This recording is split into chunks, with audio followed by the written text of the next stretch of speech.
My parents skipped my wedding because I married before my perfect sister. Now their perfect family image is finally crumbling. After being together for 4 years, I, 3 to F, got married 8 months ago. Except for my sister Mullen, 3OF, and my parents, everyone went to the wedding. My parents' decision to skip the event was startling, but I wasn't overly shocked by my sister's absence because we've never really gotten along. However, considering our past, I should have anticipated it. I'll give you some background on our family's dynamics. I can't completely blame my parents for constantly favoring my sister over me throughout her life. She has been exceptionally good at almost everything.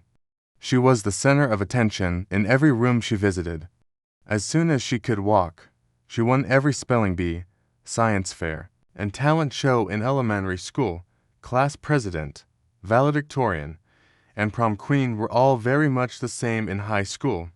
Tall, slender, and attractive enough, she pursued modeling while in college before concentrating on her business degree.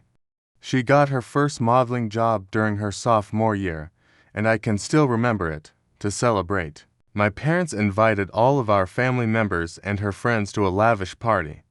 Her first professional headshot was framed and hung in our living room, where it remains to this day, directly above the fireplace. The same year I received my degree in computer science.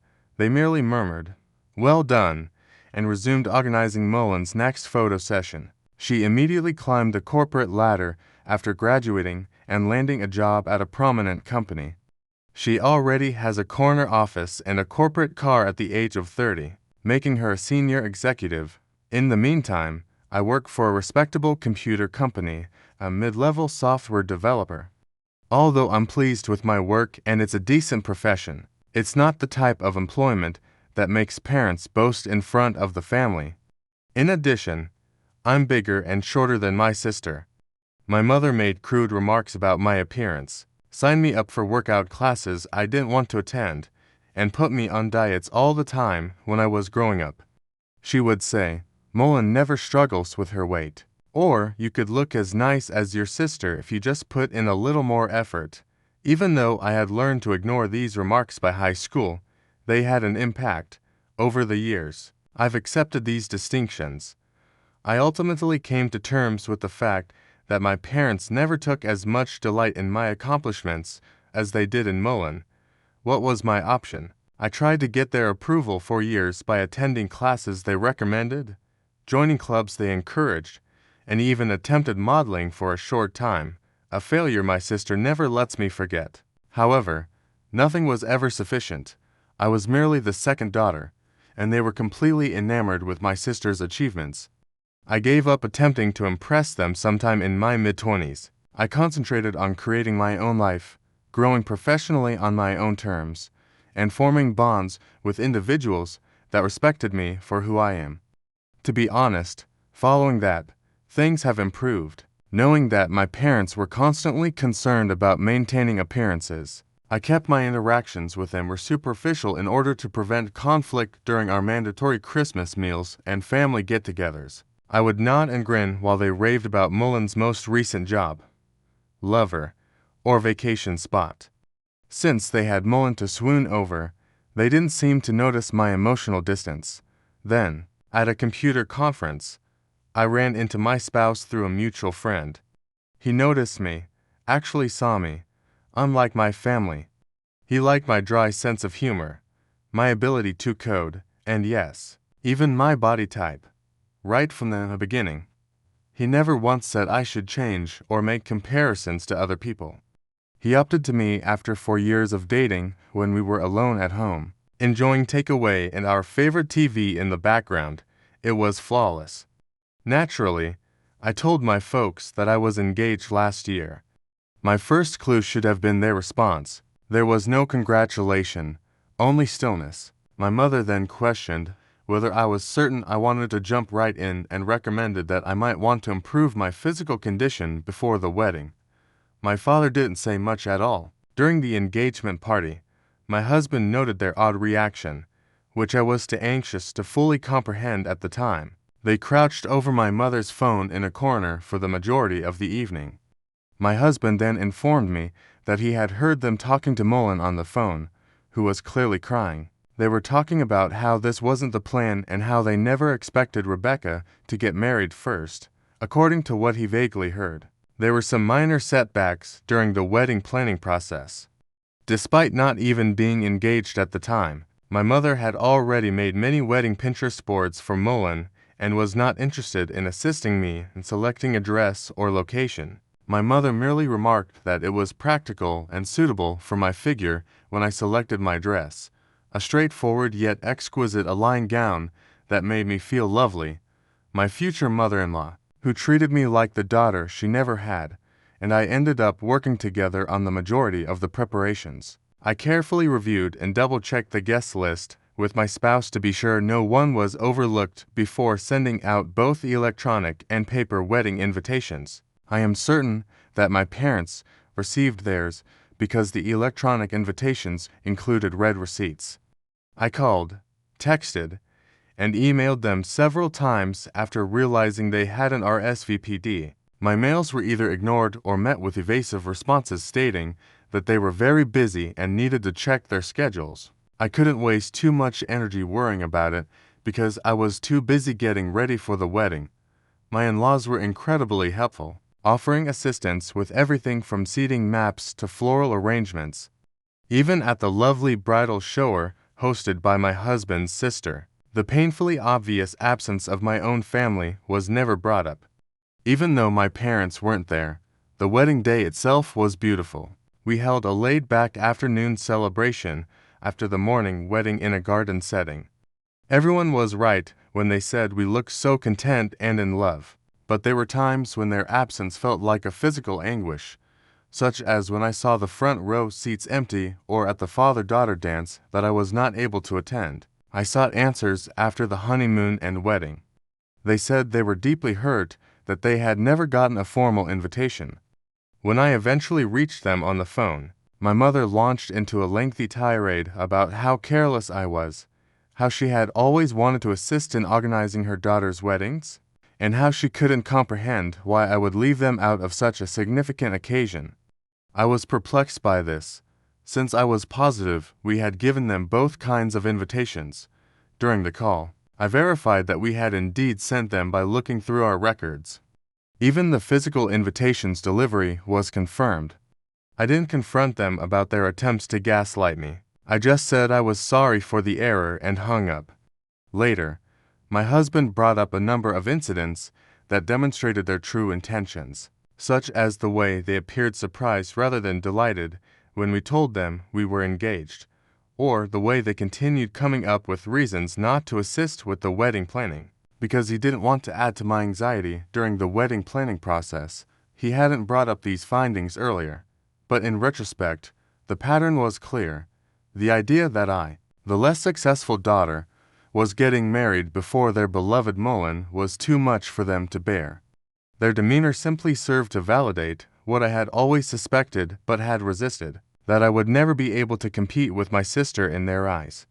The most depressing thing was learning that even my wedding day, which ought to have been a celebration of love and fresh starts, turned into yet another front in their never-ending war to preserve their ideal family image, with Mullen at its core. Mullen recently got engaged to someone she's been dating for a year. According to family members I spoke with in family group conversations that I don't participate in, my parents openly expressed their excitement about organizing an elaborate wedding for her. They are already boasting about securing upscale locations and luxury gowns, and my mother is taking me to private fittings at upscale stores, all the mother-daughter time I was not allowed. It's intriguing that a large number of our family are suddenly refusing to go to Mullen's wedding and engagement party. My parents' actions at my wedding apparently became a topic of conversation in the family. I just tell my family members what I think is real. When they inquire as to why my parents didn't attend my wedding, they couldn't bear it when I married before their beloved daughter, I present the facts as I perceive them, without embellishment or an attempt to win sympathy. My parents got in touch with me a few days ago and accused me of purposefully attempting to spoil Mullen's wedding. According to their claims, The relatives they have spoken to are giving reasons to avoid going to any of her wedding-related festivities. My cousin, to whom my sister vented, informed her that people are reluctant to come because they have heard about my parents' treatment of me. My parents claim that because I'm envious of my sister's impending lavish wedding, I'm spreading false stories. The problem is that I'm only telling folks the truth about what happened. Perhaps they should consider their conduct instead of blaming me for the results. If the truth makes them appear terrible, as things continue to change, I'm finding it harder and harder to keep up the appearance of a relationship with my parents. Their behavior during my wedding finally made it clear to me that I would never be sufficient for them, regardless of what I did. Their absence at my wedding is no longer the most difficult aspect. It's coming to terms with the fact that I never had the kind, encouraging parents I always desired. I'm concentrating on creating a life with someone who genuinely appreciates me for who I am right now. But I'll keep you updated if anything important changes. First update since my last post, which was 2 weeks ago. A lot has transpired. I ultimately made the decision to speak with my parents face-to-face over their actions at my wedding and their current charges that I ruined my sister's special day. After reading your encouraging remarks, I felt it was time to put everything on the table. When they began texting me about their tarnished family history, my parents quickly started making accusations during our phone call, saying that I was jealous of Mullen and had planned the entire thing. I did something I had never done before. I agreed with them, but not in the way they had anticipated. In place of defending myself, as I usually would, I said to them, "You're correct. I'm envious, not Mullen's career, not her accomplishments, not her appearance.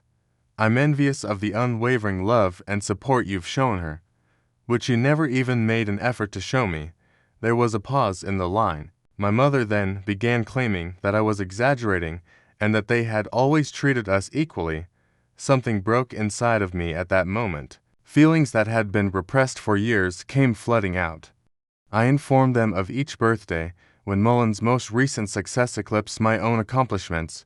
When Mullen had a modeling call back, my mother canceled my high school graduation dinner. About how her prom outfit cost more than the total cost of my college textbooks for a year.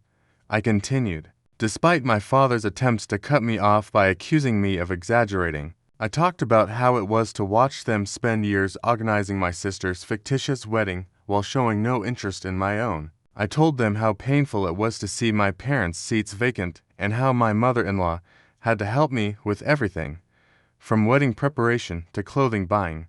Their reaction was instructive. They flipped it on me rather than accepting any of my arguments. "Why did you never speak up if you felt this way?" As if I hadn't tried to speak with them for years, my mother insisted. My father went on to say that by discussing these emotions with our family members, I was being unjust and spiteful.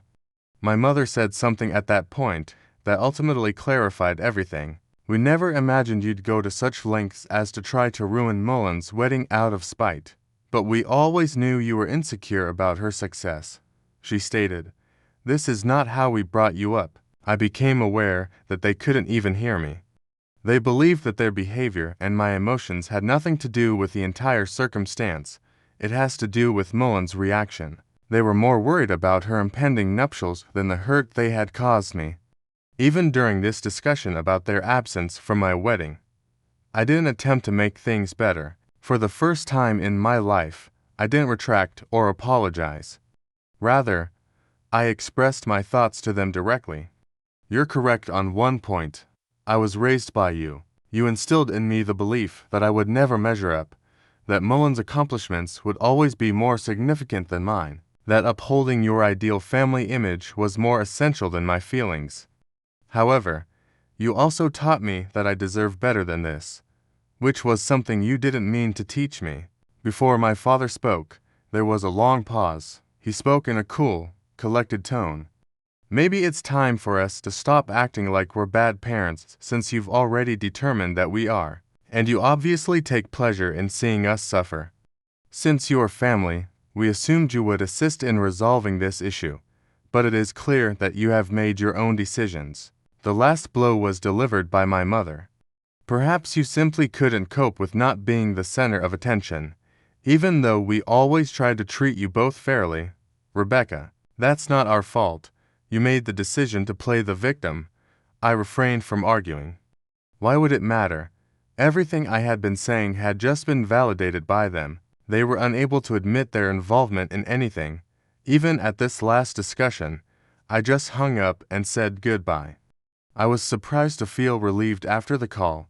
Tears were shed, to be sure, but they weren't the frantic, heartbreaking ones I remember from my early years. They were liberating tears. For the first time, I had expressed everything I needed to say without holding back or feeling guilty about how I felt. Later, my husband saw me gazing at the sunset from our back porch. He sat next to me and grasped my hand without saying anything. They're never going to change, are they? I asked him after a time. No, but you have, he said, squeezing my hand, and that is what counts. He is correct. I've changed. The young child who frantically tried to win her parents' approval is no longer there. They no longer need to validate the woman who came out of that last conversation. Although acknowledging that my parents will never be the people I need them to be is painful, it is not as painful as holding out hope that they would change. For the first time, I don't really care what happens with my sister's wedding or the family drama. I've had my say, and they now have to deal with whatever comes up. The most peculiar aspect, I feel as though a burden I've carried my entire life has finally been lifted. Although it's not the happy ending I had hoped for with my parents, perhaps it was the one I needed the ability to quit striving for love that ought to have come naturally. Second update. 3 days have passed since my run-in with our parents, and things have taken a surprising turn.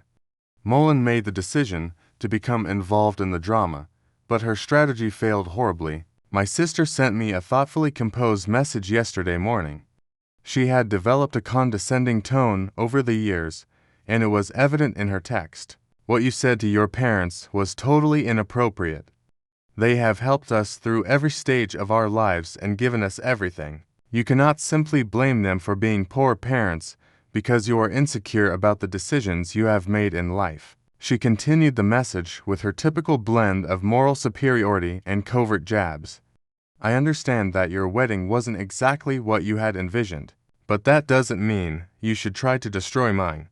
There's nothing wrong with wanting a celebration that honors those of us who have put in a lot of effort to meet specific standards. Rebecca, not everything needs to be a contest. I didn't bother to answer. I've discovered that interacting with her merely provides her with more ammunition. After years of putting up with her manipulative conduct, I just blocked her number instead. Mullen has never been one to put up with being ignored, so I assumed that would be the end of it. My husband, who was laughing so hard that he could not speak, called me at work a few hours later. Mullen was apparently unable to get in touch with me directly, so she found his personal number probably via common acquaintance and sent him a string of texts outlining the precise reasons why our sister relationship has never been good. She began her initial communication to him in a sufficiently professional manner. As Rebecca's sister and someone who cares deeply about our family's well-being, I feel compelled to reach out. However, it soon turned into her actual motivations. She informed my husband that he had an obligation to help me behave in a more suitable manner because he was the new man in Rebecca's life. The messages became increasingly patronizing. Family dynamics are complex, she told my husband, a professional software architect with an MBA, adding that someone with Rebecca's sensitivity might not understand the bigger picture. She advised him to assist me in seeing reason before I irreparably harm family relationships. Her attempt to play on and that she believed to be his social climbing impulses was the true kicker. Though, in fact, she wrote, surely you understand that maintaining good relationships with successful family members like myself could be beneficial for your future. Rebecca's behavior is only hurting her own prospects and, by extension, yours. Having always been able to see through Mullen's facade, my spouse thought her attempt at manipulation was humorous. He particularly liked her presumption that her business rank and the prospect of networking opportunities would somehow impress him. In his own words, "She really doesn't know me at all, does she?" We went over the messages together when I got home that night. I was laughing with my hubby instead of feeling offended or upset. Seeing Mullen's deceptive methods exposed, particularly when they were aimed at someone who was totally impervious to them, was liberating. I learned something significant about my sister as a result of this encounter. She is still that insecure adolescent who needs to tear others down in order to feel superior. Despite all of her achievements and success, it's clear how little she knows about good relationships, that she believed she could control me by manipulating my husband when her direct approach failed. She swiftly turned to trying to use my husband against me, which was the most revealing aspect. She used to do precisely that in high school. She attempted to turn my friends against me when she was unable to bully me directly. Different decade, same strategies. With this fresh viewpoint, I now understand how Mullen's actions went beyond simple sibling rivalry. Throughout our early years, she made a concerted effort to keep her status as the favorite child, always telling our parents and me how much better she was. She had to overshadow whatever I accomplished. She had to point out my shortcomings to everyone I made friends with. My response to her games is different now. Her messages would have caused me to fall into self-doubt 10 years ago. I would have been upset and hurt 5 years ago. Today, simply put, I'm sick of the drama and find her blatant attempts at manipulation amusing. My husband's response was ideal. Rather than becoming embroiled in her drama, he merely responded, "Thank you for your concern about Rebecca's well-being." As her husband, I'm focused on supporting her happiness, not managing her behavior. I think it's best if you direct any future concerns to Rebecca directly. Have a nice day. Mullen sent one last message after not receiving the desired response. I see she's poisoned you against the family too. Don't say I didn't try to help when this all blows up in your faces. Ironically, Mullen's attempt to assist has further strength and my resolve to keep my distance from the destructive dynamics of my family. Nothing has changed.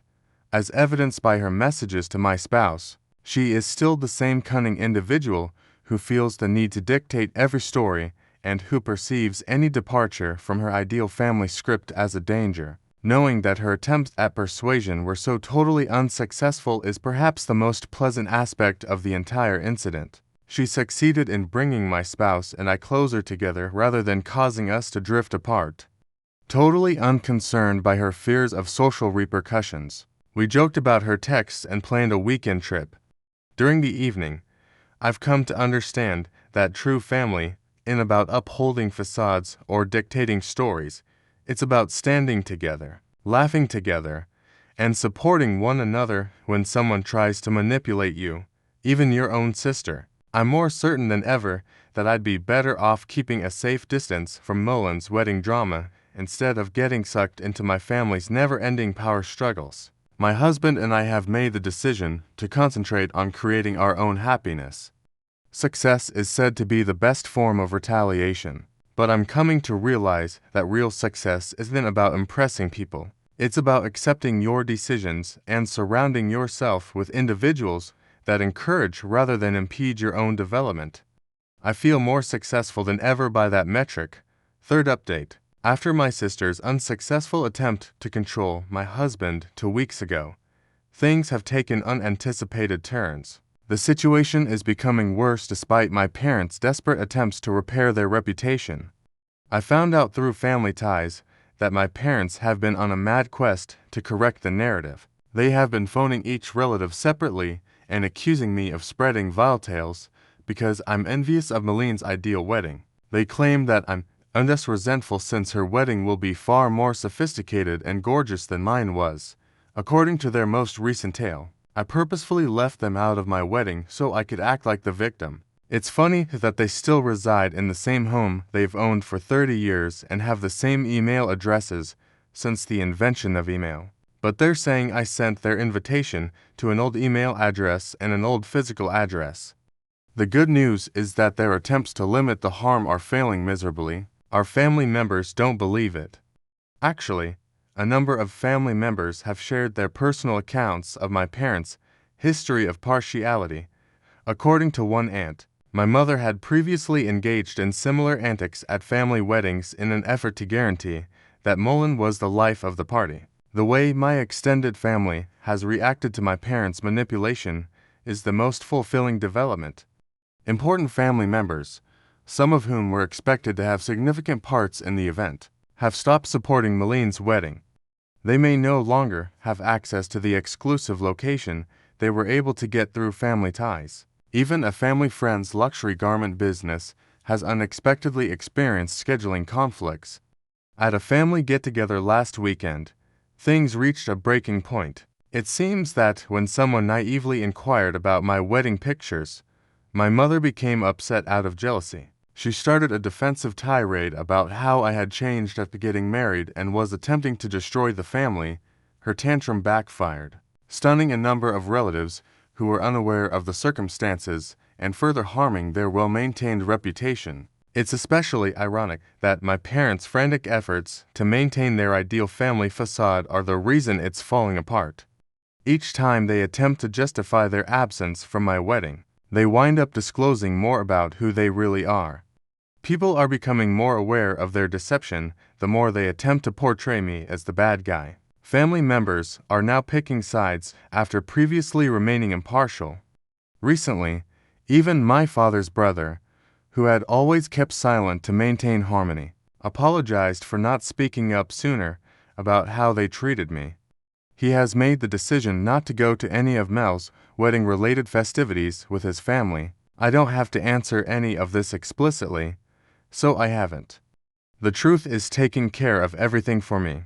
Mullen and my parents always wind up revealing more of their destructive conduct when they attempt to twist the tale. It comes out that all those years of remaining silent and putting up with their treatment in an effort to keep the peace was really just a way of allowing their actions. It was going to fall apart. I'm doing better than ever personally. I no longer have to worry about attempting to win my parents' approval. The stress of controlling Maline's emotions has subsided. I'm not concerned about upholding their ideal family image. For the first time in my life, sometimes the best retaliation is just letting the truth speak for itself rather than taking action. I'm grateful to Reddit for giving me the courage to advocate for myself. You have no idea how much your guidance and encouragement have meant to me along this path. Sometimes you need to see what true family support looks like from strangers you met online. Thank you for watching.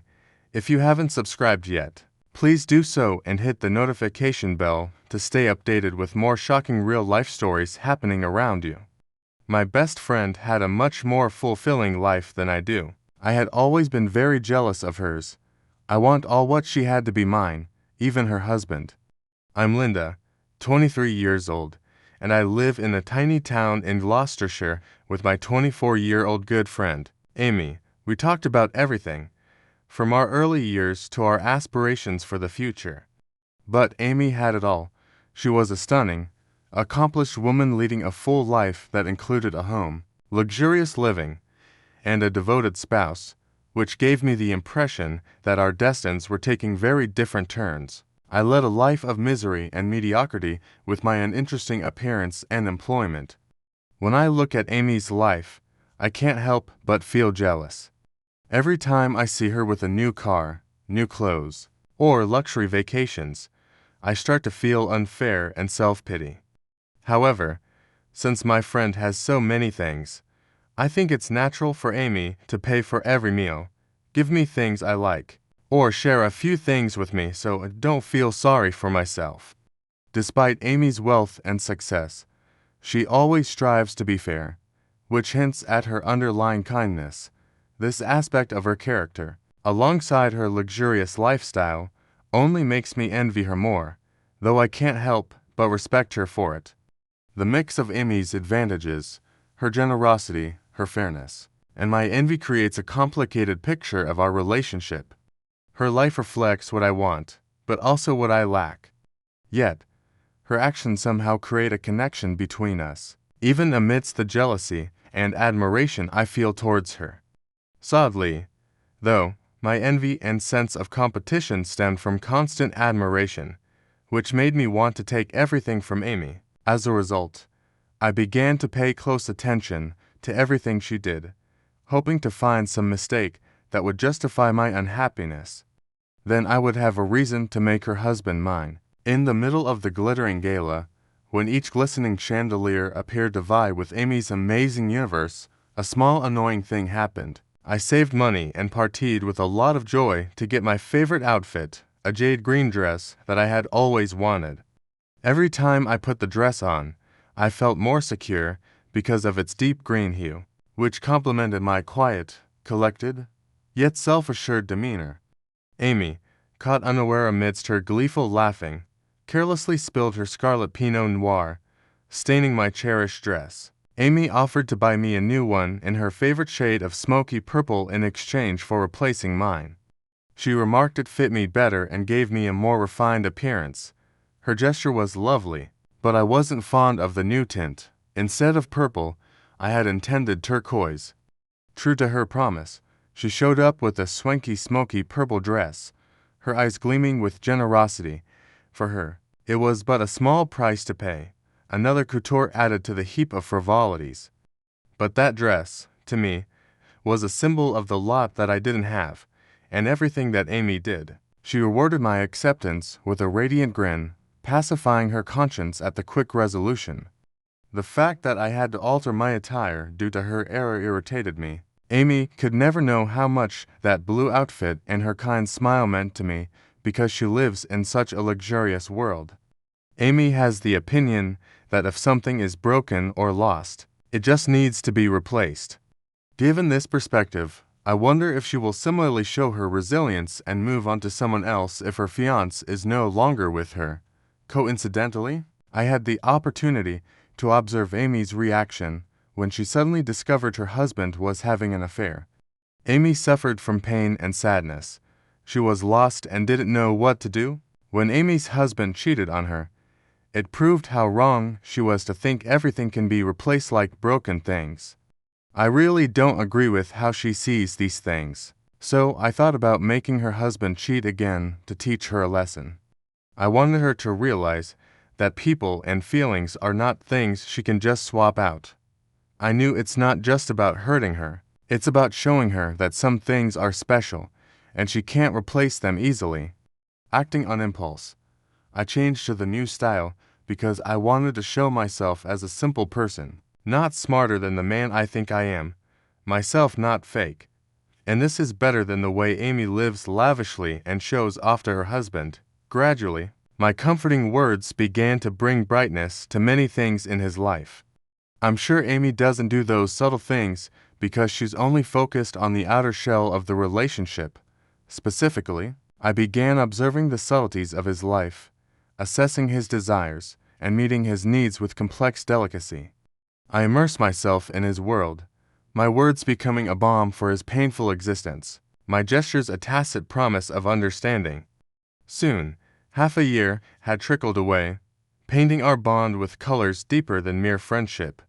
Every fleeting glance held a story. Every word uttered dripped with an indiscernible trust that was uniquely ours. He had started weaving his existence around me, and I, reciprocating his sentiments, found myself relishing this unexpected turn of events. I was amazed at how well my plan was working.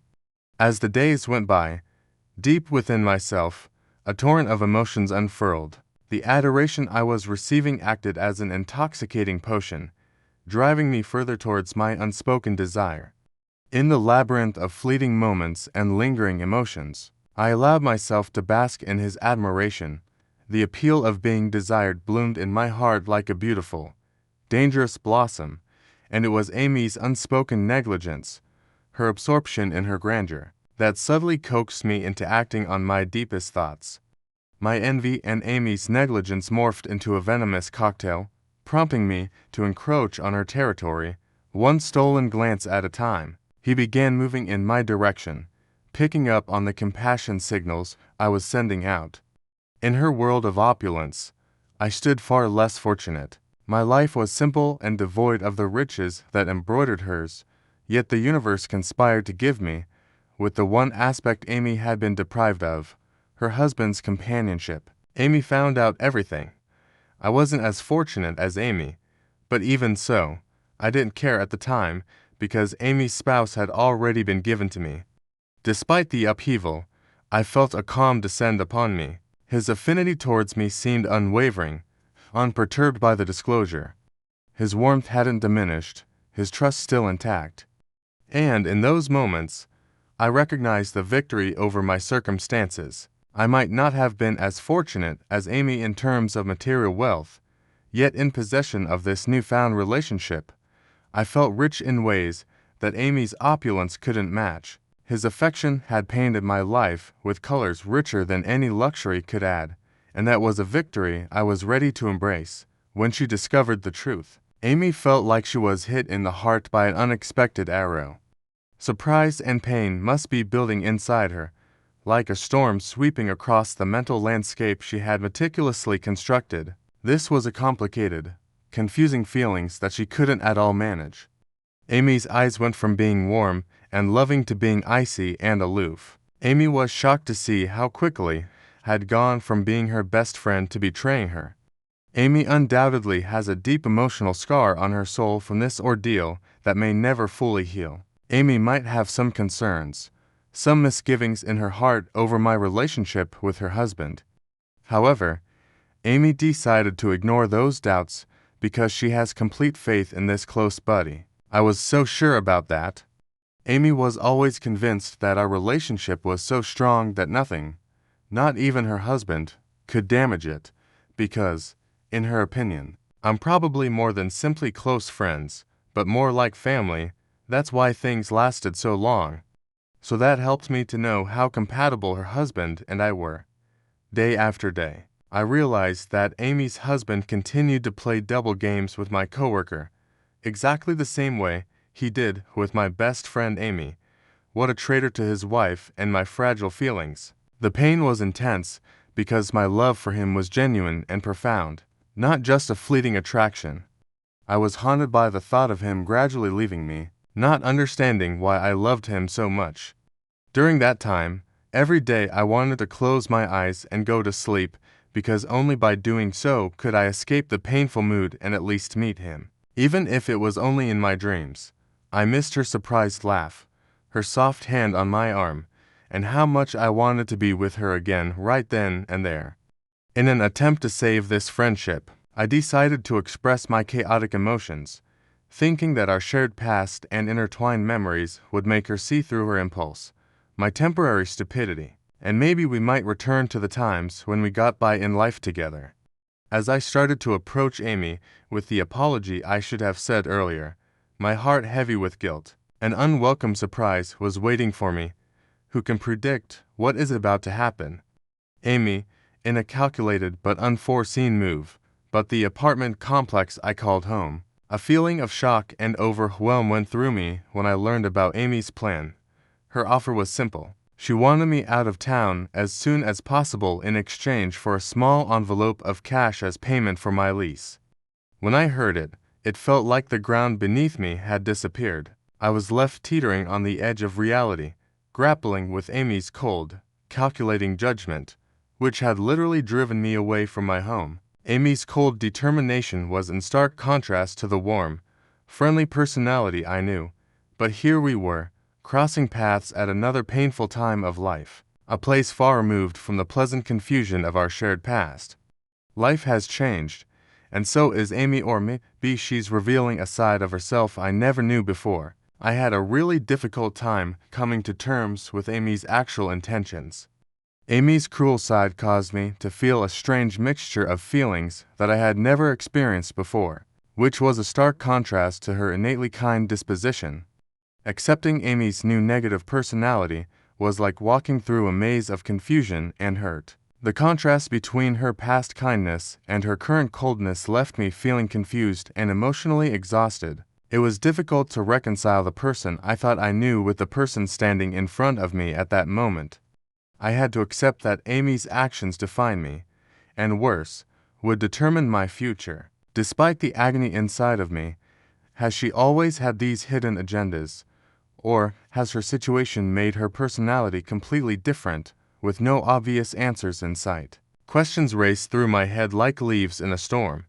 Following the tumultuous events surrounding my betrayal and the unraveling of our friendship, life took divergent paths for both Amy and myself. Amy, resilient and resourceful, seemed to effortlessly navigate through the aftermath of our fallout. With her charisma and determination, she quickly rebounded from the ordeal, finding success and fulfillment in various aspects of her life. Amy's career flourished as she climbed the corporate ladder with unwavering ambition and drive. Her natural aptitude for leadership and strategic thinking propelled her to the top of her field, earning her accolades and recognition from peers and superiors alike. In addition to professional success, Amy cultivated a vibrant social life surrounded by a circle of supportive friends who admired her warmth and generosity. Meanwhile, I found myself grappling with the repercussions of my betrayal of Amy, struggling to regain my stable life in the wake of broken dreams. The pain of being alone lingered like a dark cloud, casting a shadow over every aspect of my life. Despite my best efforts to move forward, I felt stuck in a cycle of self-doubt and despair, unable to escape the grip of past traumas. While Amy's life seemed to sparkle with accomplishment and happiness, mine paled in comparison. I watched from the sidelines as she celebrated milestones and confidently moved forward, while I remained mired in feelings of inadequacy and failure.